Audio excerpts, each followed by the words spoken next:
my Katana LX cell phone by Sanyo. What first attracted me to this cell phone is that it's pink. That is my favorite color. It's just a really pretty phone. When you shut it, you can see that it has a little screen on the front where you can see the time and stuff. That's pretty handy, and the date. It's just really easy to use. The buttons are really nice. You know, you can just push them down. There's no doubt about whether you've actually pushed a button or not, where in some cell phones the buttons are kind of spongy. These are just nice and crisp, if that makes any sense. It's got a nice screen that's easy to view. We have Sprint service, so this is a Sprint phone. And it's also a camera phone.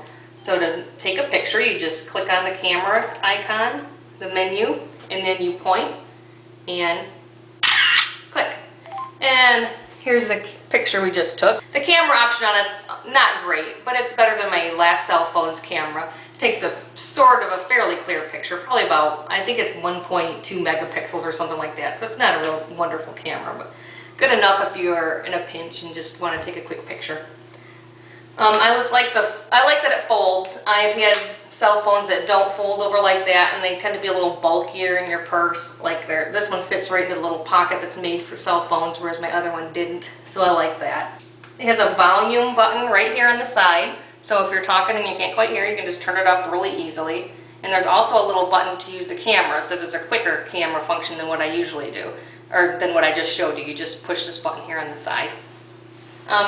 There's all sorts of games on here. You can get on the internet with it, but I've never done any of the games, and I've never got on the internet with it because that just doesn't appeal to me.